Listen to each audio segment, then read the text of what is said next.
spaceman with his fancy ring floated through space looking for someone to give his powerful ring to. He crashed on Earth and was dying. He should not have been sexting. A man was chosen to carry this ring. An Earthling, a peanut butter scientist.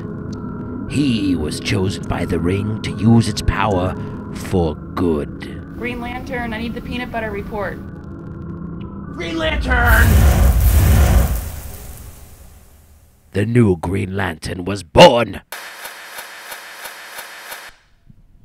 Good afternoon and welcome. Well, you weren't ready. Hello. We saw Green Lantern yesterday Yes, we did. with a group of individuals, some of them that smelled like days gone by. Some of them looked like it as well. Some of them look like, let's face it. But some of them were beautiful. Some of them were There were some attractive folks. lovely creatures. And there were some that looked like Namor had shat through his little cute elven belly. And you'll be seeing some of those people on this show. Ian, you have a Green Lantern shirt on. Is it burning your chest, or are you proud to wear it? I think I'm still proud to wear it. Jeff, you just saw Green Goblin. Green Lantern. Green Goblin. Yeah, there was just, I could describe it as a lot of unnecessary ear-piercing screaming, just a lot of it. Just everybody seemed to just be really unhappy, including the audience. They had to cover a lot of very strange, far-fetched mythology. Absolutely. Did they yeah. balance it well, you think? I think they did. I think there was a lot of hard work to be done with the movie. It was going to be a really hard sell, and I think they did a pretty good job with what they had. Peter Sarsgaard, did he enjoy the film? Did he have a good time? He seemed angry the entire time. Yeah. Just a lot of screaming. So you would recommend this to comic book fans and non-fans alike? I would, yeah. Would you recommend it to Fred Ward? Overall, what's your consensus of the film? What do you think where does it rank? Didn't need 3D. Definitely not. I mean, I feel like there were scenes in Fantastic Four that were more enjoyable than this movie. It looked like a video game a lot of the time. It's faithful enough that I was happy with it. Like, he had no characters. Yeah. All of a sudden, his family members were just pissed at him for no reason. They show like 2 seconds of his dad dying, and we're supposed to care about him. I don't know. I just didn't really. It worked for Party of Five. How have they not made the Namor film with Hugo Weaving? No makeup required. No makeup required. How have they not done that, readers? I implore you. Do you really want to see a shirtless Hugo Weaving romping around Marvel Universe? Do I really want to see anything other than a Hugo Weaving shirtless? No, I don't think so. Have you ever seen his one-man show? No. It's actually pretty funny. What was it called? It's called Weaving Las Vegas. It's pretty good. We watched The Green Goblin, and Willem Dafoe makes a hell of a comeback. he does. Just ask Mrs. Dafoe.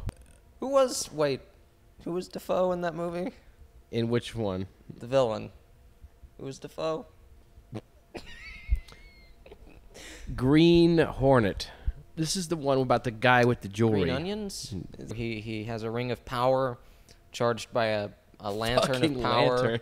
Charged by a planet core of power. And it's great. He kicks ass. He can think of whatever he wants and make it a thing in the world to do his bidding.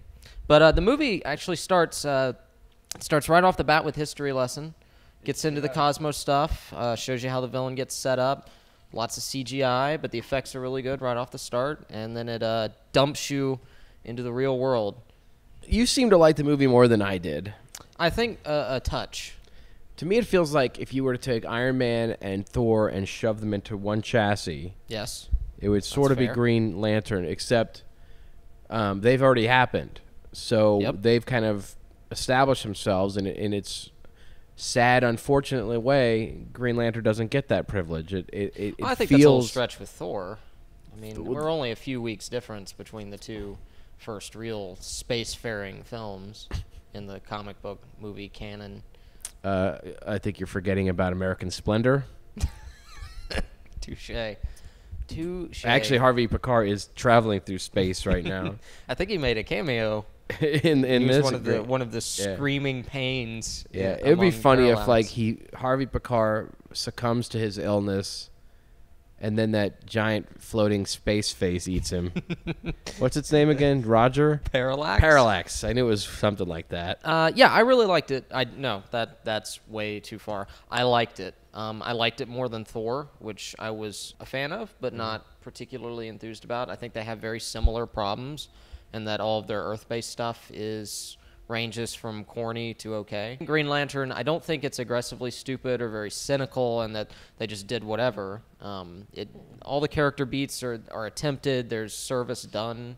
It's just not always competent. I disagree about Thor. I think Thor's Earth stuff is very charming and fun and loose. I enjoyed it, but as good as Ryan Reynolds, I mean, he's such a charismatic guy, and you got to feel for him because as good as he is, either he's saddled by bad material or he's not allowed to really go nuts with the edginess that he's really good at. Less Peter Sarsgaard screaming. I loved that. I love Sarsgaard, every ounce of his performance. He was good, especially when he became... I love the fact that the whole movie really is about Peter Sarsgaard slowly evolving into Joe Spinell. It's like... There is definitely some hardcore, like, ugly people versus pretty people subtext going on. I also like it that Green Lantern kind of beat Superman to the punch in terms of what people seem to want from a Superman movie, at least on top of hopefully a good movie, but people always want, make a good movie and make him defeat somebody. Yeah. And, Green Lantern takes it into space. There's stuff that happens right next door to the sun. He's kicking ass on a cosmic level. Writes a fantastic op-ed piece in the Daily Planet. Bruce! Yes. And I don't know about all the critics. They may not like it, but I think the people will like it. The people will like it? Yes, because I thought it was very entertaining. It had a nice plot. I liked the 3D effects. It was a good story. You had a good time? Yeah, and I had a good time. Well, I just enjoyed it. It's entertaining, and I think that the movie did a good job in covering a lot of materials in an hour and a half. Green Lantern ring. My name is Doug. I thought it was great. I had never read the comic books, and I really got into it a lot. Recommending The Blind Side as well. Oh, yeah. Prequel to Green Lantern. I thought it was good. Awesome. O'Shea Smith, and I thought it was a pretty good movie, besides all the screaming that there was. There was a lot of screaming. Other than that, it was a pretty good movie. I would recommend it. Okay, so let's isolate some elements of Green Lantern. I agree, the effects were very good. And the suit looked great. The suit looked excellent, especially the little nuances of the energy flowing underneath. Yeah. And I think that was totally worth it. That was a very good decision by those guys. I don't give a fuck how much it cost. I don't care. No, I thought it was kind of... Neither should you. You shouldn't give a shit how much that cost to do. Doesn't matter. They shouldn't have had his asshole hanging out at the end. Well, the whole prolapse sequence was really bizarre. Once again, Thor beat it to the punch. I actually liked Parallax. I mean, like, as this dumb character, Parallax. he looked great, and the effects... Sounded great, too. He was furious. One of the best, like, booming god voices I've heard. He reminded me of the Deus Ex Machina. Who played him? Matrix Revolutions. I am not sure. I meant to look that up. I think the vocal treatment on it was great. I think Andy Serkis did a great job floating through space as Parallax. He's great at body movement. I never knew that he was going to be able to master dust floating. Yeah, he shits through space hardcore. But yeah, there was something, just the scale of seeing this cloud in space next to planets and then that face. Yeah, a little face. Was genuinely kind of, I mean, it didn't scare me. No, but it was kind of a frightening image. And it was actually very Golden Age comic-y, yeah. too. And it worked. It was fun. While we're talking about the effects being great, the training sequences were horrible. On Oa? Yeah. Yeah, they weren't amazing. It was like, well, we have to quickly teach the Green Lantern how to be a badass, so let's introduce this comical Michael Clark Duncan character who is horrible. Really Nothing bad. to do, but his voice was so out of place. Now, Mark Strong is good in everything he does. Absolutely. So his Sinestro, whatever you pronounce it, was fine. There was another character, the bird-looking dude. Tomare. Yeah, who? Tomare. What lizard? What was his? Jeffrey Rush. That was Jeffrey Rush? Yeah. Okay. Good for him. That character had an unfortunate task of having to talk a lot and look like a pecker, but and be a fish chicken. Yeah, and the Guardians sitting up on their thrones, they all looked like Edward Woodward or something. I don't know what their deal was. They did some really I appreciated some of the very subtle facial expressions and things they did with the Guardians. Because those were not humans; those were CG. There was some attention to detail in the effect. And he does create a chainsaw out of willpower, which I'm tired of seeing in movies. But getting to the stuff on Earth, Blake Lively is not horrible by any means. She's not notably bad. She's not notable in any way. Well, the character doesn't have much to do, Exactly. and she has the unfortunate task of being a pilot for when it needs her to be a pilot, his boss when she needs to be his boss, his love interest Yeah, She's a You could good-looking tell woman. She almost may have been like 3 different characters at some point that they collapsed. Tim Robbins was fun, but again, almost nothing. Actually, I thought Tim Robbins was a joke. Really? Well, Yeah, I he mean, bothered. he was. I mean, he bothered me because this is what Tim Robbins has become. That guy was electric in the '80s, and he was good in the '90s. He became kind of weird and all that, but He was steam-powered in the 70s. It's a shame that he's just this throwaway. He's like Wasp. He's like a Wasp villain now. Yeah. And Tim Robbins used to be great. Tapeheads, man. Sarsgaard, yeah, he's a blast. Sarsgaard is playing the fucking Peter Lorre character here, and he obviously has fun. He obviously gets to do the silly shit. He gets to be super arch in the movie. For sure. But, yeah, he looks like William Lustig. Music's bad. So 80s for some fucking reason. We get a little John Tenney in the house.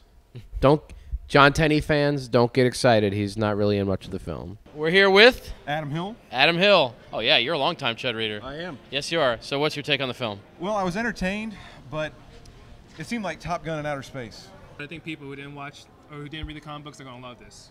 The only problem I had with it was like the character development was a little rushed. They focused too much on the love story between him and Carol. No one really gives a crap about that. Yeah. Yeah, I didn't. Fighter pilot, daddy issues, beats the big bad guy. At the Not end. enough subtext, not enough gay subtext.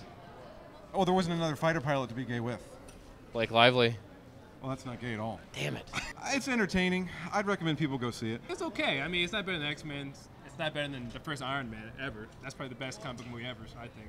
Did you catch the Airwolf theme in the? No. Oh yeah. But then again, I've lived all my life to not learn the Airwolf theme. I would give it 3 out of 5. I would probably, yeah, I'd give it a 3 out of 5 as well. Again, there's no reason to go into an impassioned defense about how great this movie is. There's also absolutely no reason to call it anything like the nadir of cinema, and it shouldn't be the whipping boy of the summer. One person recommended we do cooking advice and clothing advice, and it was obvious that woman had not really been a reader of the site. She just was coming up with answers to get a free movie ticket. Clearly. Hope her clit dies. But we would love it if you were to offer forth some questions that we could address right here on next week's segment. Some suggestions, some things that you'd love us to talk about, some things that our vast knowledge could assist you with. We had wildlife on the show. I know, right? We have creatures. Is that what you want more of? Do you want more creatures? Do you want more spells? Do you want magic? more cheap motels? We can definitely do more of that. Like that, or it could be like that famous I Love Lucy episode where she puts a bunch of metal in her pussy. Congratulations to Detention for being chosen by Sony. It's like a new. It's a shingle of Sony. It's a new shingle of Sony Worldwide Pictures Acquisitions. It's great to see it getting distribution. I hope they do something creative with it instead of just. I hope all of the marketing for the film is they show the entire film. Like every trailer is the entire movie in its entirety. Every T-shirt somehow features the entire movie on it. And why not show just a little bit of torque right now? Look at it go. Martin Henderson.